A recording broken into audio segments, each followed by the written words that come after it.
How to keep yourself safe and healthy. Make mental wellness a priority in your life.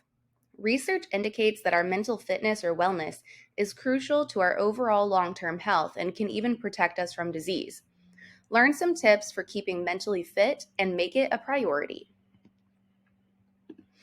So, what is self care? Self care refers to activities that can be done to ensure physical and mental fitness. Self care is a necessary and important part of every individual's overall health. Let's take a look at some of the main activities you can try. First is to practice good emotional hygiene. We've all heard about personal hygiene by taking showers and brushing our teeth, but we also need to adopt practices or habits to take care of our psychological health. Here are some tips to engage your mental health, actively prevent mental illness, and promote mental resiliency. So, first, address emotional pain. Be mindful of what experiences in life cause emotional pain for you. Some common feelings that may indicate emotional pain include feelings of grief, anger, rejection, or failure. Although we can't always control the cause of our emotional pain, we can practice techniques to treat it. Letting emotional pain last too long can lead to depression or other mental health conditions. You can maintain your self-esteem. Your self-esteem, or the level of confidence in your ability to accomplish your goals, has an important protective quality to our mental well-being. It's the lens through which we view our self-worth from day to day, and it can affect how we respond to different situations. Avoid letting your self-esteem spiral out of control after an experience of failure or rejection. Have self-compassion. If we let negative life circumstances deteriorate our self-esteem, we may question our worth, in turn creating a false sense of doubt that prevents us from taking advantage of life's opportunities for risk of failure again. Avoid repetitive negative thoughts. Disrupt repetitive thinking or overthinking about distressing or negative events in your life by finding a positive distraction. Do something that requires concentration to help prevent ruminating on events or situations that are out of control or in the past. A cycle of repetitive negative thoughts can lead to depression and other medical issues like heart disease. Make time for your friends and family. Loneliness and feelings of disconnectedness are serious threats to our mental health. Carve out enough time to regularly connect with a friend or family member, even if all you can manage is a phone call or a FaceTime session. Engaging in social activities like book clubs or group gym classes can also have a positive effect on your mental health. Your social connectedness can prevent you from becoming depressed. And make time for yourself. Just as we need time with friends, we also need time of solitude to be alone with our own individual thoughts and feelings. Use your time alone to check in with yourself and reflect on a personal experience. Use your time of solitude to de-stress from the chaos of life. Engage in activities that you enjoy doing alone, like gardening, reading a book, going to the movies or watching a movie, or even cooking, or listening to music, or watching your favorite show, drawing, writing. There's so many options. There are many ways to find peace and quiet for yourself. Take time each day for yourself, even if it's just a few minutes. It's not selfish, it's vital. Take care of yourself. Nourish your body with healthy food. Not only does eating healthy and nutrient-rich foods help keep your body in good working order, but eating healthy can also positively affect your mood. Follow these 3 main guidelines to increase your energy and boost your overall wellness.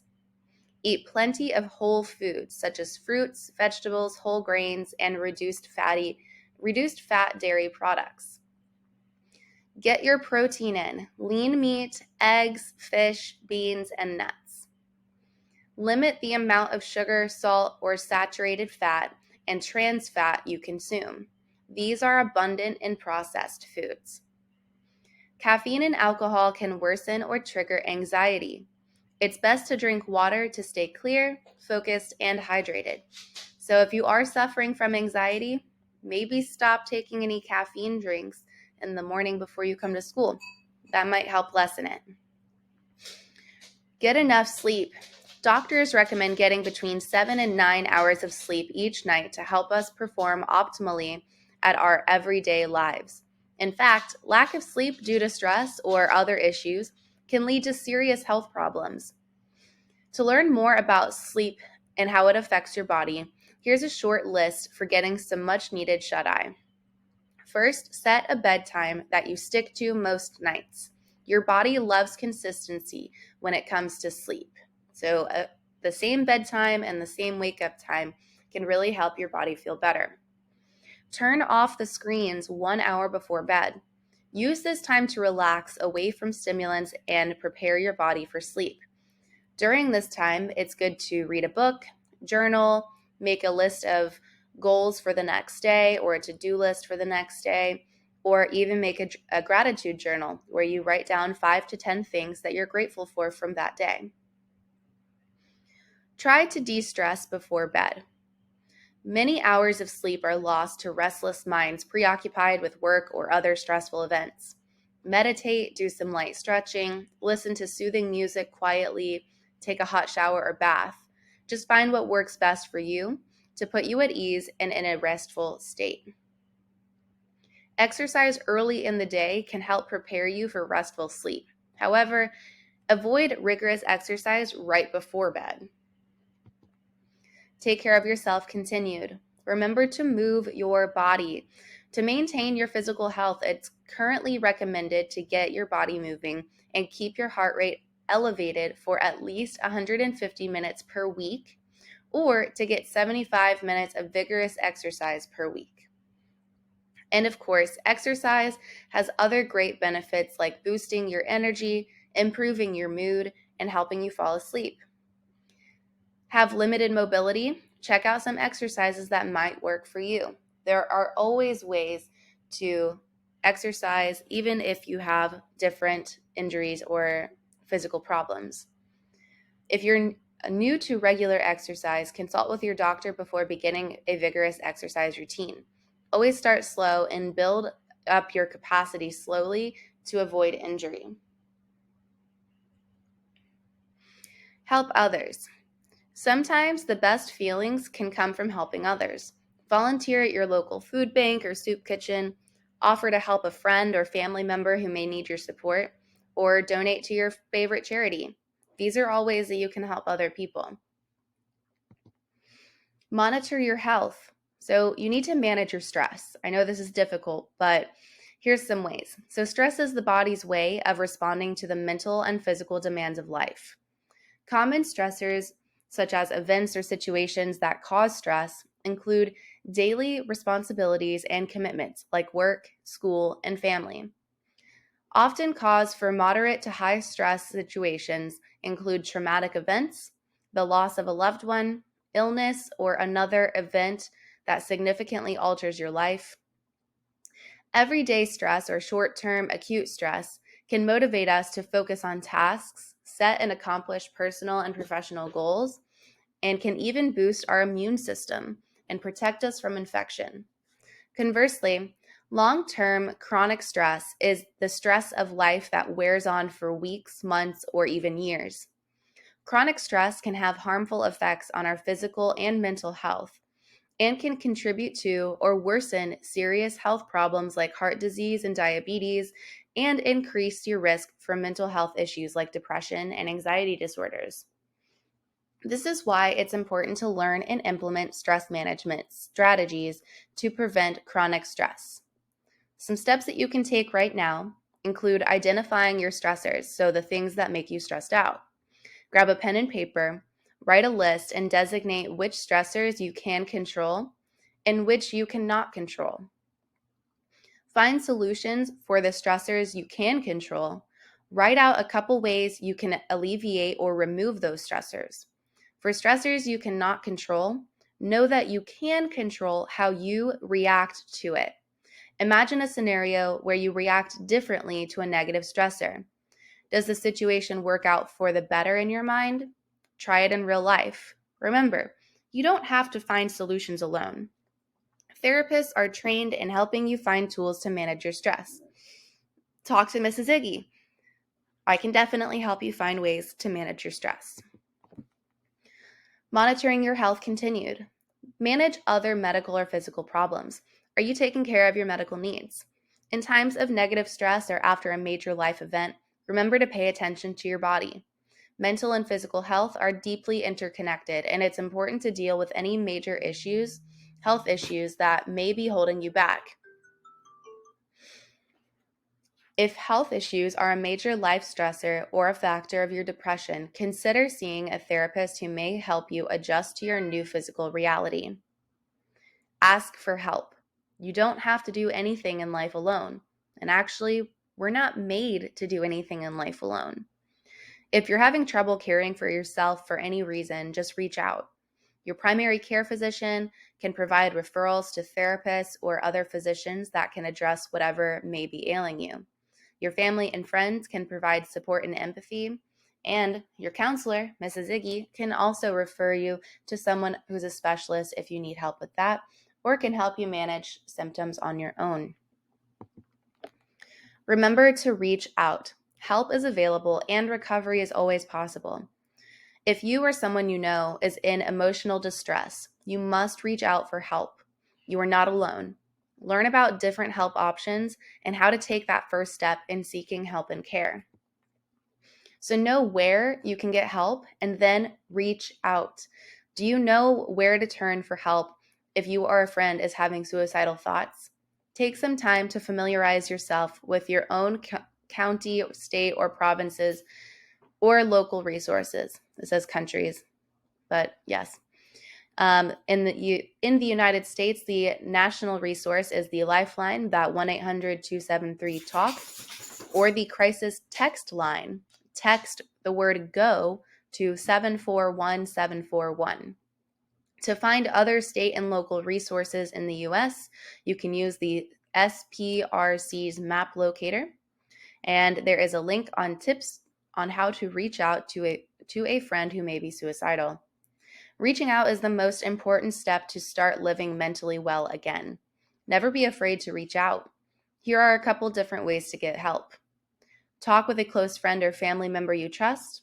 Call a hotline or helpline or talk to a trained helper. Schedule an appointment with a professional therapist, or try e-counseling if that sounds more appealing. Read other stories of hope and recovery. Sometimes reading how others have gotten through a difficult time can help you navigate your own tough situation. And try a support group. There is a USA search, but we will also be having different support groups here at school. When to tell an adult. After reading through a survey that I gave the students, many of you have answered it. And one thing I noticed was when a friend has come to you to talk about an issue that they're having, many of the issues that they talked about were quite serious. However, of the people who filled out the survey, 0% told an adult about their friend's struggles. And I understand you want to make sure that your friend trusts you and you don't want to break that trust. And you're not really sure if it's something that you should tell an adult about or if it's even something to worry about. So here are the things that you should really talk to an adult about if you or a friend is having issues with them. So if they're struggling with abuse, this can be social, emotional, or physical abuse from a family member, a friend, or a significant other. Bullying, such as cyberbullying, emotional bullying, physical bullying, or social. Depression, which is extreme sadness for 2 or more weeks. Eating disorders, which are behavioral conditions characterized by severe and persistent disturbance in eating behaviors and associated distressing thoughts and emotions. So it's not just that they don't eat very much, it's that they're intentionally eating not very much or not at all because of thoughts and emotions that go along with it. Or they're eating a lot and then purging. Online predators. Adults that meet youth online and pretend to be of similar age or take advantage of youth. This is a chronic issue around the United States and around the world. If a friend tells you that they're talking to someone online, Look up resources and try to understand how to identify if someone is an online predator. And then if you think they are, or if you think your friend may be in danger, you need to tell an adult. Self-harm. So whether they're having thoughts of self-harm or actual actions regarding self-harm, you always need to tell an adult. And if your friend is having thoughts and or attempts of suicide, this is always something that you need to talk to an adult about. It can be a teacher, your counselor, a parent, an administrator at school that you trust, anyone that's an adult. But while you can help your friends, you're not therapists and you're not counselors, nor are you their parents. So without an adult knowing and without their parents being contacted, there's really nothing you can do to help them. You can talk to them, but the best way you can help them is make sure that they're safe, talk them through it, and then reach out to an adult or someone who can help.